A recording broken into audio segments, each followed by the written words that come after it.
Interest and grave concern have been mounting over the impact of agriculture and the food choices we all make on the environment, particularly on climate change.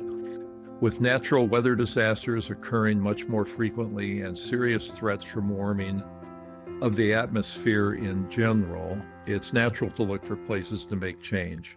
One person who's thought a lot about this is our guest today, Dr. William Dietz of George Washington University. He's been a prominent voice in this space. Bill, you're one of the people in the field I respect most because our relationship goes back many years. Well, Bill is professor and director of research and policy at the Global Food Institute at George Washington University. But especially pertinent to our discussion today is that Dr. Dietz was co-chair of the Lancet Commission on the global syndemic of obesity, undernutrition, and climate change. Today, we'll focus on part of that discussion on beef in particular. Welcome to the Leading Voices in Food podcast series. I'm Kelly Brownell from Duke University. So, Bill, let's start out with a basic question. What in the heck is a syndemic? A syndemic is a word that reflects interaction of these three pandemics that we're facing, and those are obesity, undernutrition, and we've also called climate change a syndemic insofar as it affects human health. These three pandemics interact at both the biologic and social levels and have a synergistic adverse impact on each other. And they're driven by large-scale social forces which foster clustering and have a disparate impact on marginalized populations, both in the developed and equally important in the developing world.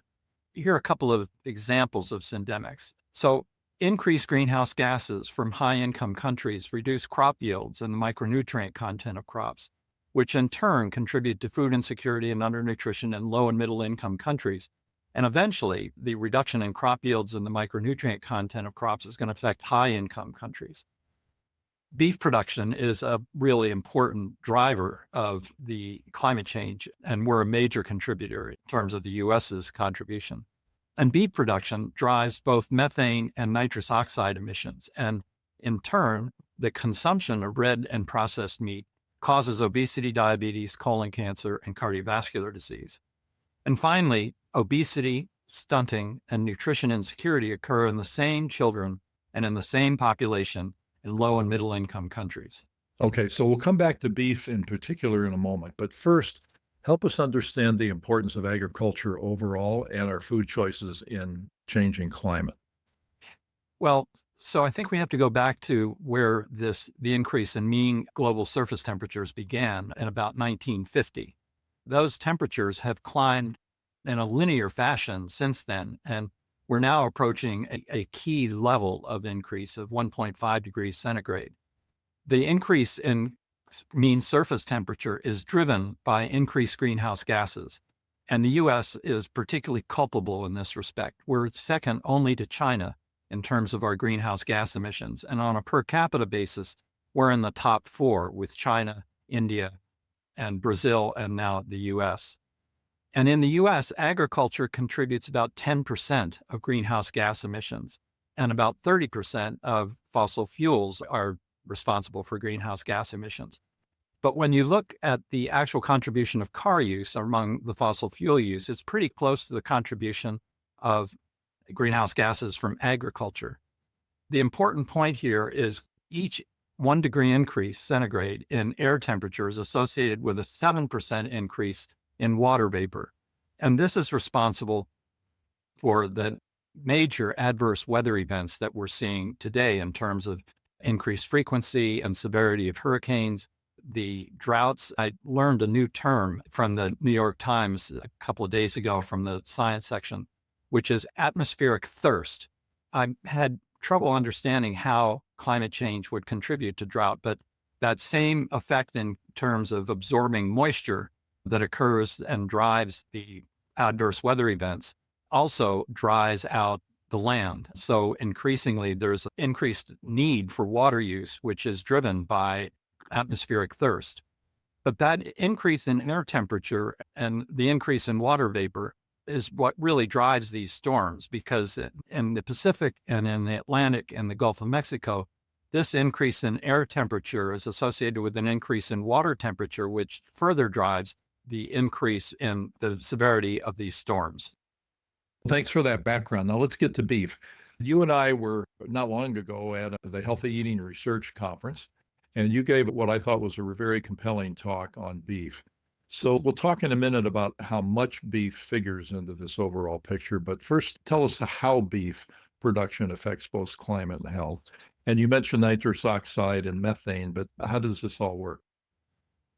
So, cattle production is a big driver of the release of methane, and methane comes from cow burps.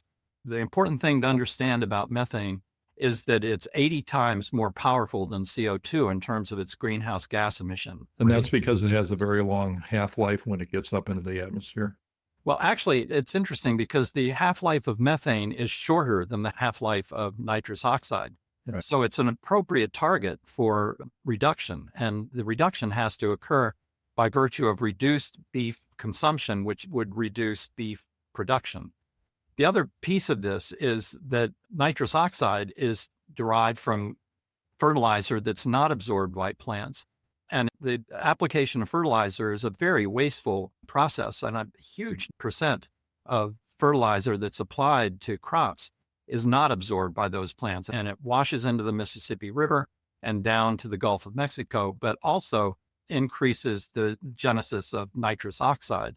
And nitrous oxide is an even more powerful greenhouse gas than methane, about 260 times more powerful than CO2, with a very, very long half-life. Mhm.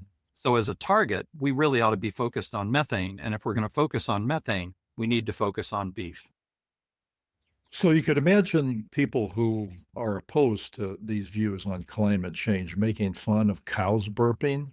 I mean, are there enough cows burping enough where the methane that's coming out is a problem? Yes, maybe a better term that we can use is enteric fermentation, which is in effect cow burps. But enteric fermentation is the major source of methane, and nitrous oxide, the same thing. The agricultural system, which supports cattle production, like the feedlot fattening from corn and wheat, the genesis of nitrous oxide is a product of fertilizer use. And fertilizer use is a real important source of nitrous oxide because of the amount of fertilizer which is not absorbed by plants, but which washes into the Mississippi River and causes the dead zone in the Gulf, but also generates an enormous amount of nitrous oxide. So between those two, the enteric fermentation and the origin of nitrous oxide from fertilizer use are a lethal combination in terms of increasing greenhouse gas emissions. And it's important to know that those greenhouse gas emissions are associated with important declines in crop yields. So crop yields have declined by about 5% for maize, for wheat, for soybeans, and somewhat less for rice.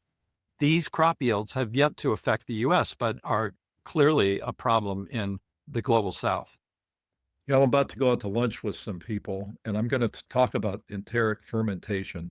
And I'm going to impress them a lot more than if I said cow burps. So thank you for providing that. Well, Okay, so what about atmospheric thirst? I think well, that's that's really yes, I catchy. like that too. Okay, good. I'll put that in my notes. So, in your talk, you cited a paper by Scarborough and colleagues that was published in the journal Nature Food that modeled the environmental impact of various diets. Could you please explain what they found? This was a really nice study of 4 diets in the United Kingdom. Actually, it was 5 diets. They looked at vegans, vegetarians, low meat eaters, medium meat eaters, and high meat eaters, and looked at the contribution of these diets to the genesis of methane, nitrous oxide, and also importantly, land use and water use.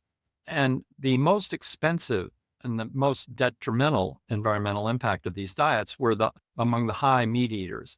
These were substantially greater than the genesis of, for example, methane by vegans. For example, high meat eaters generated about 65 kilograms per day of methane compared to vegans, which generated only 4 kilograms per day of methane. And when you reduce beef, and there were 2 lower categories, the measures come much more into line with what we'd like to have. So that low meat eaters generate about half of methane that the high meat eaters generate. This is also true for the genesis of nitrous oxide. And importantly, the land use among vegans and vegetarians is about a third of the land use required for the production of beef. And water use by meat production is about twice that generated by the water use by the production of plant-based diets. So I think these are important data because they really reflect the importance of a lower meat consumption, a higher plant-based diet, not just in terms of greenhouse gases, but also in terms of land use and water use. Not to mention health. Not to mention health. Yes, I think it's important to continue to remind ourselves that beef consumption is associated with a variety of chronic diseases like obesity, like diabetes, like colon cancer, and like cardiovascular disease. So there's this double whammy from beef consumption, not only on the climate, but also on human health. So in your talk that I heard, it was interesting to see how you interpreted this information because you weren't arguing for no beef consumption, because you were saying there could be tremendous benefit from people going from the high beef consumption category to a lower category. So if you could take all the people who are consuming beef and drop them down a category, it sounds like there would be tremendous benefits. People could still have their beef, but just not have it as often. Right. I think that's an important observation that we're not talking about the elimination of beef. We're talking about the reduction in beef. And the Eat Lancet Commission pointed out that protein consumption in the US was 6 times what it should be in terms of human needs. And a lot of that protein comes from beef. And there's this belief, widespread popular belief, that beef is the most important source of protein. But comparisons of plant-based diets and plant-based proteins have an equivalent impact and equivalent absorption pattern like beef and are equally nourishing. Okay, that's a really important thing to make prominent because people are thinking more and more about protein, and it's nice to know there are various healthier ways to get protein than from a traditional meat diet. Well, one of the important reports from the Dietary Guidelines Advisory Committee was to reclassify lentils, beans, and peas as proteins rather than vegetables. Mm-hmm. And I think that's something which has not been widely appreciated, but it gives us a real important area to point to as an alternative protein to beef. So, Bill, in this calculus, how important is the way the cattle are raised? So, you have big cattle farms that might have 100,000 cattle in a single place being raised in very close quarters, and it's industrial agriculture, kind of the epitome of industrial agriculture. But more and more people are beginning to study or experiment with or actually implement regenerative agriculture methods. How much would that help the environment? Well, that's kind of a complicated question. So if we just start with beef production, we know that grass-fed beef has a healthier fatty acid profile than feedlot fattened beef. But the total generation of greenhouse gases among grass-fed beef is greater because they're fostered on land for a longer period of time than those cattle which are committed to feedlots. My understanding is that most of the cattle that go to feedlots are first raised on grass and then moved to feedlots where they're fed these commodity products, or corn and wheat and maybe not soy. But that feedlot fattening is a critical step in beef production and is associated with overcrowding, antibiotic use, the generation of toxic dust, really, and an enormous amount of fecal material that needs to be adequately disposed of. So it's the feedlot fattening of beef is what adds the adverse fatty acid content and also contributes to the local environment and the damage to the local environment as a consequence of the cattle that are being raised. Okay, I appreciate you weighing in on that. So let's talk about what might be done. So how do we go about increasing awareness and action, for that matter, in response to the contributions of beef production to climate change? It begins with understanding about the contribution of beef production to climate change. This is not a well understood problem. For example, there was a study of 10 major news sources a couple of years ago, which asked what the major contributions were of climate change. And they surveyed 100 articles in each of 10 sources of information, which were popular press like New York Times, Washington Post, et cetera. And at the top of that list, they characterized climate change as a consequence of fossil fuels, whereas a recognition of the contribution of the agricultural system was at the bottom of that list and poorly covered. So it's no surprise that people don't understand this. And that's where we have to start. We have to improve people's perception of the contribution of beef. The other thing is that I don't think we can expect any kind of progress at the federal level. But in order to build the critical mass, a critical focus, we need to look at what we can personally change, first in our own behavior, and then engaging family, peers, and organizational networks to build the political will to begin to generate federal response. Now, this brings up a really critical point that I'm not sure we have the time to do this. I don't think we are facing the whole issue of climate change with the kind of emphasis and concern that it deserves. I mentioned at the outset that the mean surface temperature is increasing rapidly, and the expectation was, and the goal was, to achieve no greater than a 1.5 degrees centigrade increase by 2050. Well, in 2024, there was already a report that the mean surface temperature had already increased in some places by 1.5 degrees centigrade. So there has to be an urgency to this that I don't think people are aware of. Youth understand this, and youth feel betrayed and hopeless. And I think one of the important characteristics of what we can personally change and engaging our family and peers is a way of beginning to generate hope that change can occur, because we can see it if it's our family and if it's our peers. Another important and critical strategy at the institution and state level is procurement policies. These, I think, are the most powerful tool that we have to change production at the municipal or local level or at the state level. And we were part of a effort to get the HHS to change their procurement policy for their agencies. And although at the very last minute in the Biden administration, they agreed to do this, that's been superseded now by the changes that Trump has instituted.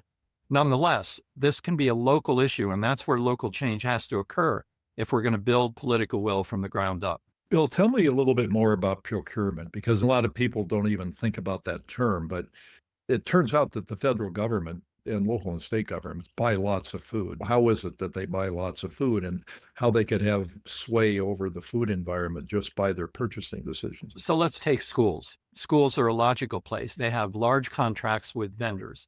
And if they set standards for what those vendors were supplying, like insisted on alternative proteins and at least some of their meal services, that would have a big impact on reducing greenhouse gas emissions from school meals and would have a positive impact on the health of students in those schools. This is known as value-based purchasing, purchasing of products related to values that have to do with not only greenhouse gases, but also animal husbandry and fair workers' rights and strategies like that.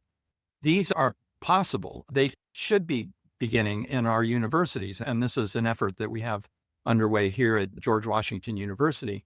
But there are even better examples where universities have used plants as a default option in their cafeterias, which has shown that when you do that and when you make the plant-based option the only visible choice, people choose it. And in 3 universities, Lehigh, Rensselaer, Polytech, and Tulane, when they made plant-based options the only visible option, although you could ask for the alternative, the choices went up to 50 to almost 60 to 80% when the plant-based option was offered. And these were things like a lentil, olive, and mushroom spaghetti, which has a very low greenhouse gas emission. In fact, the net effect of these choices was a 24% reduction in greenhouse gases on days when the default was offered. So these are practical types of initiatives. We need to increase the demand for these options as an alternative to beef. So, Bill, I like how you're approaching this from kind of the big top level down, but also from the ground up, because you talk about things that the federal government could do, for example, but also how important individual choices are and how people can work with their families and friends and have an inspirational effect by changing their own behavior. Those sort of things make me hopeful. But let me ask, how hopeful are you? Because I'm hearing from you this sort of dire picture that we might be too late and that the climate change is happening so rapidly and that the social change needed to overcome that is painfully slow. But on the other hand, you're speaking some optimistic things. So how do you feel overall about where this is going? I'm moderately hopeful, and moderately hopeful because I think young people are engaged, and we need to address the hopelessness that many of them feel. They feel betrayed by us. They feel like the adults in this country have let them down and have not focused enough. That's understandable, particularly now, given the distractions of the new administration. And I think we're in a real crisis, and things all of a sudden are very fluid in terms of national initiatives. They've been dominated by the Trump administration, but I think that's changing. And I think that the kind of despotism that led to the station of troops in California, in Los Angeles, is a case in point of overreach of the government. The kind of ICE activities really deserve resistance. And all of that, I think, plays into this notion that we're in a fluid time.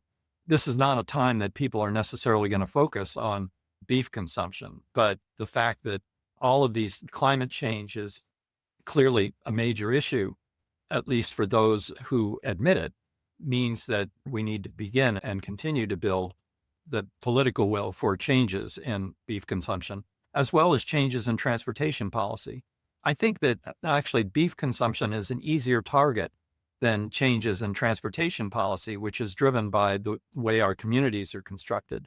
And in many cases, the only way to get from one place to another is by car, which means that we're going to have a continued dependence on fossil fuels. I don't think we can say the same thing about beef consumption, because if we institute reductions in beef consumption, I think we can have a very immediate and longer term impact on greenhouse gas emissions and therefore on climate change. Good. It's nice to end on a positive note. And your impression is similar to mine. After decades of teaching college age students, over the years, I've seen such a massive increase in awareness about food issues, passion to do something about it, people making career choices to go into this field. That all argues for a very bright future. So I'm glad you and I are kind of picking up similar vibes on that. And there's reason to end on a hopeful note. Bill, it's so nice. It's always wonderful to connect with you. And as always, you have so much good work to be conveyed, and you do it in a brilliant way. So thanks again for being with us. No, thanks. My pleasure. Nice to talk to you, Kelly. So our guest today has been Dr. William Dietz of George Washington University. And thank you to our listeners for being with us. And special thanks to Deborah Hill for her wonderful work in producing this series. This is Kelly Brownell.